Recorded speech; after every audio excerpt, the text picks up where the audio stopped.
I'm Natasha. And this is Real Talk. Today on Real Talk, we'll be talking about health and safety. Yes. So, with health and safety, we're going to be talking about CPR today.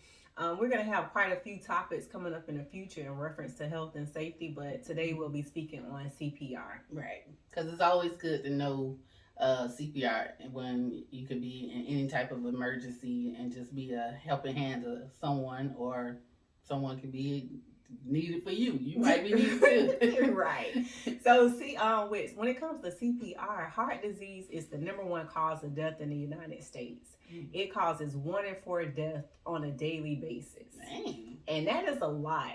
So heart disease can be anything from anything dealing with different heart conditions and things like that can cause someone to die. However, CPR is coronary pulmonary resuscitation. So that's basically you're trying to revive that person to allow to help them, assist them in coming back. Right. Okay. Okay.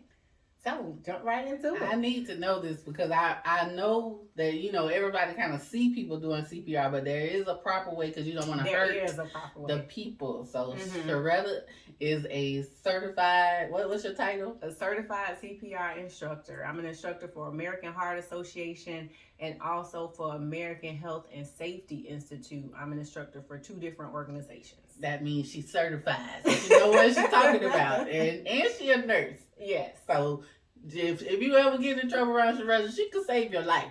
And she gonna teach us how to do the same. So we're gonna get right into it. And you said, so the first thing we should know is when is the best time to perform CPR? Yes. So when is the time to perform CPR on someone? You want to make sure that that person is unresponsive. What does unresponsive mean? Most people don't know what unresponsive means. So unresponsive means that person has no pulse and no normal breathing. And when I say normal breathing, gasping for air is not considered normal breathing because they could be trying to catch their breath for whatever reason, but they have no pulse and no normal breathing. How do we check a pulse? Right? Yes. So how do we check a pulse? In adults and children, we check a pulse in the carotid. Okay, we check a pulse here. It's in the inner neck. And most people don't know how to check a pulse. So if you don't know how to check a pulse, don't waste time trying to figure out how to check a pulse. So you want to look to see if you see chest rise and fall. If you don't see chest rise and fall, that person not breathing. Because when they're breathing, you'll see their chest rise and fall with each breath. If you don't see that, they're not breathing. Okay? So at that point, you can assume that they're unresponsive and start giving your compressions. But prior to giving compressions, you want to go ahead and make sure you call 911, of course. Get 911 on the phone. While 911 is on the phone, they'll actually tell you what to do. And for as giving compressions, so until help arrive, you can actually assist this person and possibly bring them back in the process of rescue coming. Cool. That's good. Always call 911 first. Yes, definitely. In the case of emergency, call 911 first. And then when you're giving compressions, you would give 30 compressions. Now, this is hands-only CPR. So hands-only CPR is when you give 30 compressions. Okay, so we're going to keep this in layman's terms. What are compressions? So compressions for people who don't know. For people who don't know, chest compressions is when you put a palm over palm. I'm going to stand here. Palm over palm, you want to get in the middle of the person's chest. Right in the middle of their breastbone. Once you're in the middle of their breastbone, you want to push down deep and hard and give 30 compressions. Okay? So you would give 30 compressions. You would do that if you know the song from the Bee Gees Boys, Staying Alive. Ha, ha, ha, ha, staying alive. You would give your compressions to that so rate. Right, exactly. Perfect song for this, right? And no pun intended. No. But you would give your 30 compressions. You want to push down hard and fast. 4, 5, 6, 7, 8, 9, 10, 11, 12, 13, 14, 15, 16, 17, 18, 19, 20, 21, 22, 23, 24, 25, 26, 27, 28, 29, 30. Give your 30 compressions. Once you give your 30 compressions, you pause no more than 10 seconds, get right back on the chest, and start doing compressions again. You would do that for 5 cycles or until help arrives.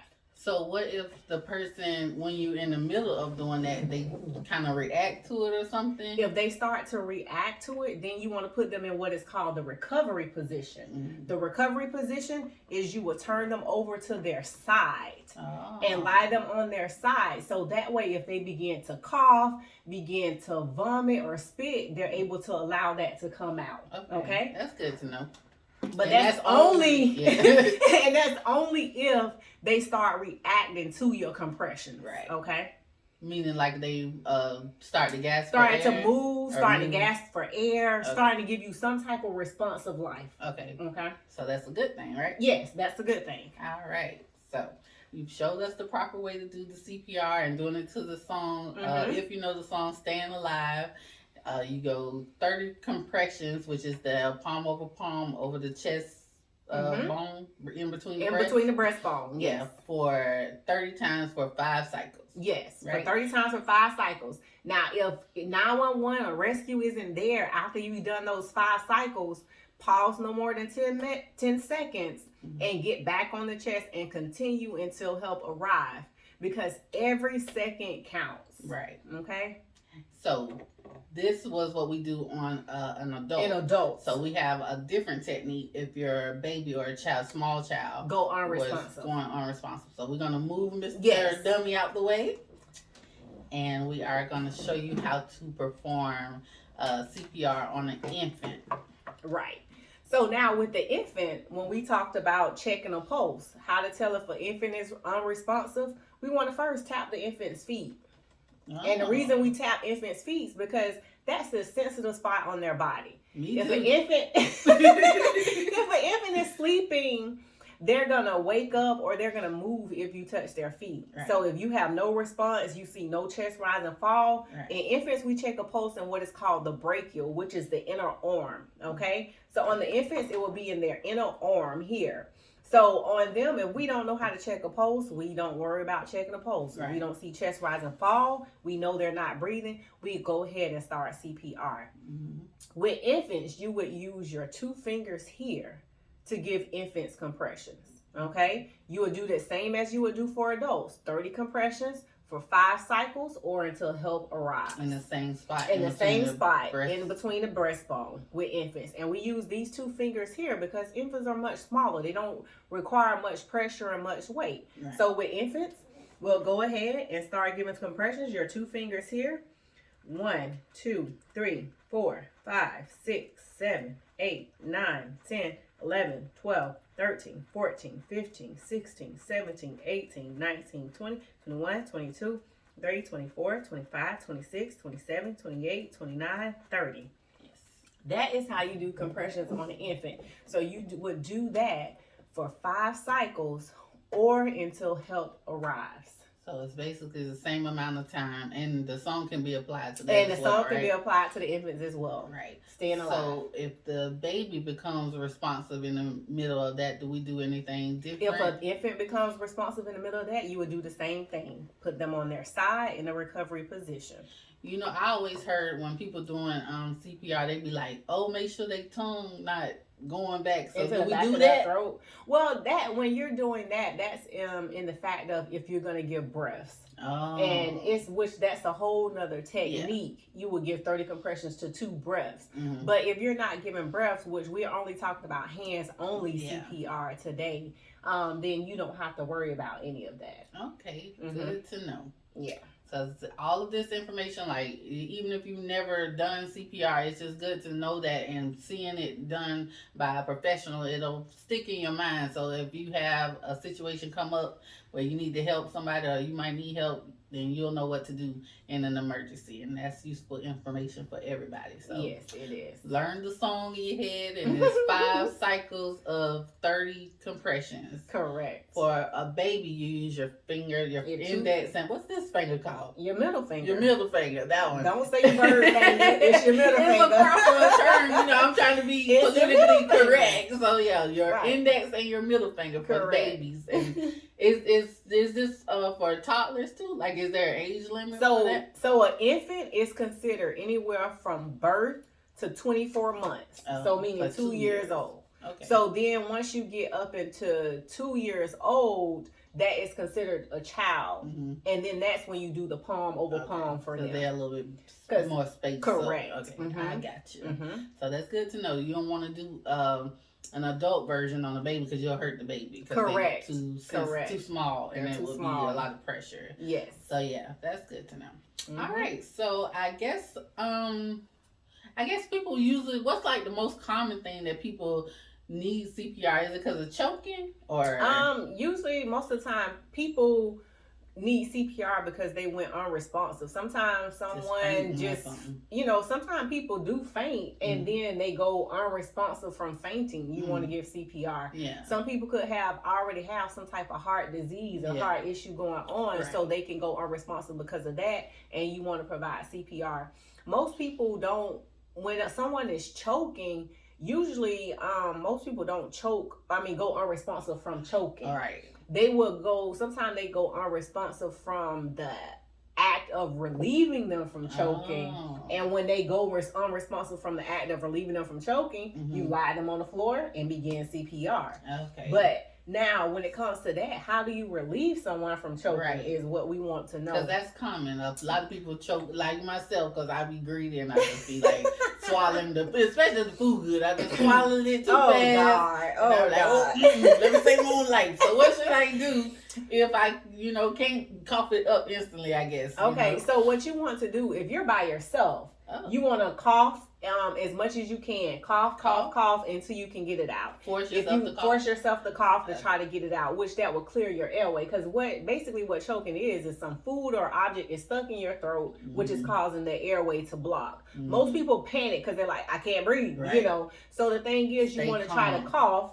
First, stay calm, yes. Yeah. Then you want to try to cough to get whatever object in your throat out of there. Okay. If you cannot get it out by coughing, then you want to try to perform abdominal thrust or a chest thrust on yourself. Okay. And how you can do that is chest thrust. You would do it here. You would put your palm here up under your breastbone, and then your hand over there, and you would push in on yourself or even in someone else. If you're behind someone else, you would do the same thing on them if you're doing it on someone else. But on yourself, do it this way to try to push the object out. If that doesn't help, you can lean over the back of a chair and try to push yourself onto the chair to get the object to come out. So if somebody else if you were doing it on someone else, is there a certain amount of thrust that you should do? Or just until it comes out? Do it until it come out. So if I was to do it on you, I'll be behind you, arms around your chest, and go here. So we do chest thrusts on anyone that's overweight, pregnant, or in a wheelchair. Now we do abdominal thrust, which is around in a wheelchair? Yeah. Because you lean them forward in the wheelchair and you do it that way. I'm like, I'm going to get behind the chair and I'm like, I got you. And then you lean them forward and get behind them that way. Okay, so if they're in the wheelchair, lean them forward. I need all the details because I'm crazy. So now if someone is, if you can put your arms around their waist, you would do abdominal thrust. So you'll put your hand over their belly button, make your fist there, your hand over your other hand, and you'll push in. So you say if the person overweight, if the person is overweight, pregnant, or in a wheelchair, you do a chest thrust. Okay, gotcha. If they're not, and you can reach your hands around their waist properly, you'll do it around their waist. Choking be discriminated. Well, but the thing is, at least we know how to save a life for anyone. Yeah, that's important to know, because I would have just assumed do the waist for everybody, except for a pregnant lady. I probably would just pat on them. So that don't work, patting people on the back. So now when you do it for infants, that's when that works for infants. It's patting them on the back. But I'll show you how to do infants in a minute. Okay. But when it comes to adult and children, you would still follow those same guidelines. The chest thrust until the object is relieved. Okay. Now, if it's an adult and you're doing abdominal thrust or chest thrust to a child, you want to make sure that you're either kneeling behind the child to make sure you're doing it that way versus standing up and you're hiking the child off the floor. Right. So you want to get on their level. Your knees or something. Correct. Correct. So that's how that will go. Now, when it comes to infants, with infants, we will actually hold the infant on their back. You'll be in a seated position. And I am not doing it correct now just for camera purposes so you can see. But you will hold them at a slight angle. You want to make sure your hand isn't blocking their mouth. because if the object comes out, you don't want it to go back in. So the proper way, the baby would be would be on the angle. They'll be on your knee, right? And you'll hold them at an angle to allow gravity to take its course, right. And you'll do 5 back slaps. 1, 2, 3, 4, 5. As you notice, I use the palm of my hand because you want to use the palm of your hand to make sure you're getting that object out. Okay. Then you want to turn the baby over in the center of their back, right now. Okay. And you want to turn the baby over in the same place we do compressions. And the way we do compressions, we will use our 2 fingers and give 5 chest thrusts. 1, 2, 3, 4, 5. We want to look and see if we see the object. If we don't, we turn them back over and continue. Now, if we do see the object, we'll go ahead and scoop the object out. Right. If we don't see it, we don't want to go scooping in there, because if we were to scoop in there and the object is on the verge of coming out, we can possibly push it back further. Oh, okay. So we don't want to do that. Yes. Okay. But for babies, you should definitely check and see if you see it. But, correct. Okay. Correct. Awesome. And now if an infant or an adult go unresponsive, meaning what? No breathing and no pulse, we lie them to the floor and begin CPR. Okay. All right. See, it all ties into it. All works together. So you got to kind of be quick on your feet and with your mindset, because every moment counts, especially with a little baby, because, you know, I'm assuming since they stuff smaller, anything could like block up the air passages more quicker than anything ours, right? can block up theirs quicker than ours can, depending on what you're feeding them. So that's why you want to be mindful of what you're feeding the infants, what you're feeding the toddlers, that they don't choke. So that's what you want to just make sure that you're mindful of. Now, I know before, most people are used to hearing it called the Heimlich maneuver. Right. When you relieve someone of choking. It's no longer called the Heimlich maneuver. Why not? Because the Heimlich family wanted to sue for using their name after all these years. What? Yes.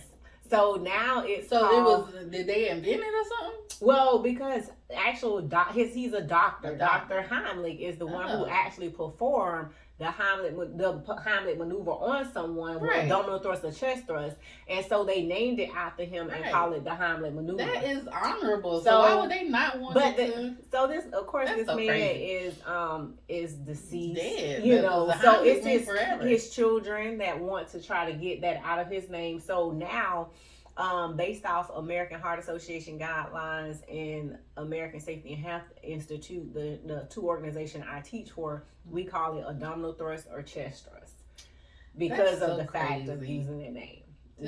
Well, they want to make a profit. You really can't profit from just a word. Because so many people has used his name in books and everything. You got to understand his name is all over everything. So, that's basically what it is. I'm going to call it the Heimlich. What y'all going to do? But say, what's the proper way to say it again? So abdominal thrust. Abdominal thrust is when you're going around their waist. Yes.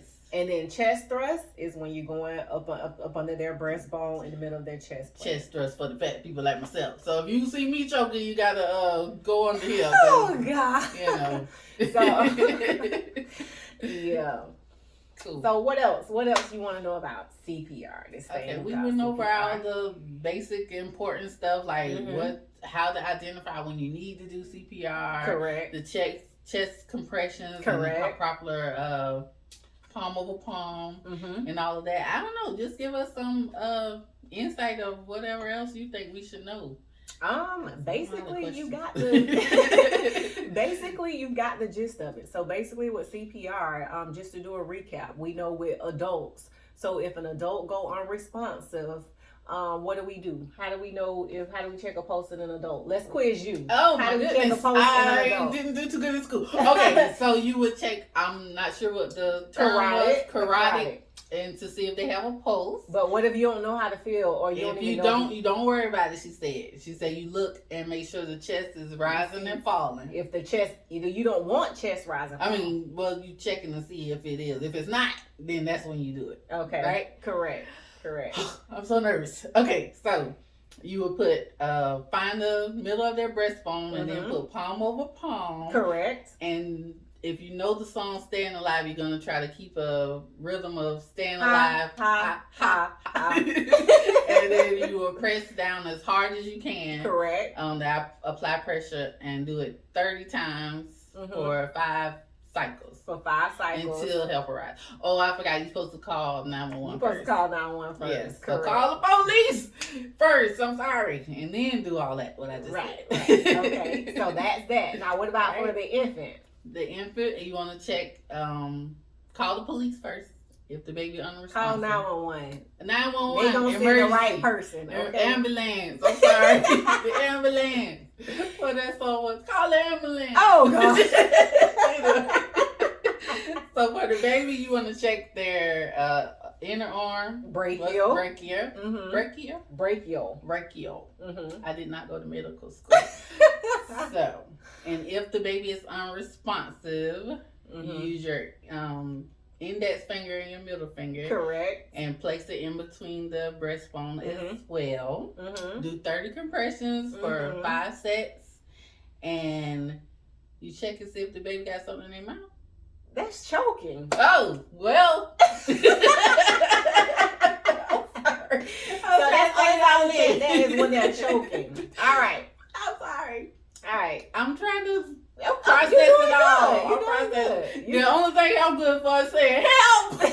So don't choke around me. Don't worry, you'll be fine because as long as the first most important thing to do is call 911. Yes, and they'll tell you, right? And they'll actually tell you the steps on how to do CPR. But it's good to know. But it's still good to know. She got through the gist of it. So of course, like we said, so for adult, infant, and children, for adult and children, when we give CPR, we want to do 30 compressions, palm over palm. Do that for 5 cycles or until helps arrive. Push hard and fast. Yes. Now, when it comes to infants, we know that we do 30 compressions. We use our 2 fingers, the pointer and your middle finger. Give 30 compressions, hard and fast for 30 cycles. Do it for 30 times. I'm sorry, you don't confuse me. I'm sorry, you count the 30. Do it for 30 times cycles. And then for 5 cycles. Yes. And then you do that until help arrives. If help hasn't arrived, you continue on doing it. Now, when it comes to the infant, when it comes to them choking, we do 5 back thrusts, turn them over, 5 chest thrusts. That's when we look in the mouth, right, and see if we see the object for choking for infants. Now, with adults, what do we do for adults for choking? Not the Heimlich maneuver, but it's called what? Oh, wait. The thrust, pelvic thrust. Oh my God! Abdominal thrust, chest thrust.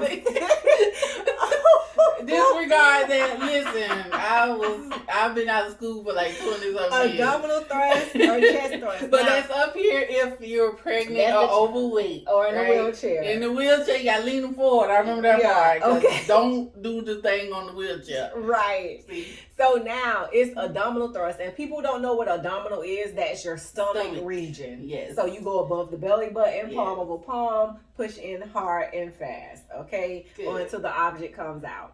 Now, if the person go unresponsive while we're doing anything pertaining to them choking, we lie them to the floor and begin CPR. Right. Because they all go hand in hand. Good to know. Okay. See, I learned a lot today. Even though I didn't get it all in the same order. I'll just rewatch the Real Talk video so I can, get it in my head. But I learned a lot today, honestly. I did. I didn't know half of that. So that's just useful information because you never know when emergency might take place. And you might need this to do for yourself, your children, or somebody, a stranger even. It's always good to help out in a situation if something was to happen in front of you. And that's true. So we want to make sure that we, I know we had a lot of fun and laugh and joking in this as well, but making sure that you're doing CPR on someone is a very serious matter. CPR can save a life once you do it correctly. Right. Not to mention that even if you're not doing it correctly or don't know if you're doing it correctly, you are still attempting to save a life. Right. So don't be scared to act in the event of an emergency. Right. All right. Right. So now, if you have any additional questions about health and safety, CPR, any of those things, you can drop your comments below. Also, if you won't have any other questions about videos on CPR, you can follow me on TikTok. Tell me your business. I have some TikTok videos about CPR as well. Some of them are joking, but they're still serious on how to do the concept. However, my company is called Caring Hands Supports and Services. We offer CPR training, first aid, aid bloodborne pathogens. We offer a area of healthcare and safety training courses. Yes. So if you're interested in getting any of those, we'll have the link in the comment to where you can reach out to us. The information that I share, we do offer free CPR community events throughout the year. Mm-hmm. So those are nice to come, where you'll get a more in-depth information on how to actually perform CPR, and you get to practice it in class.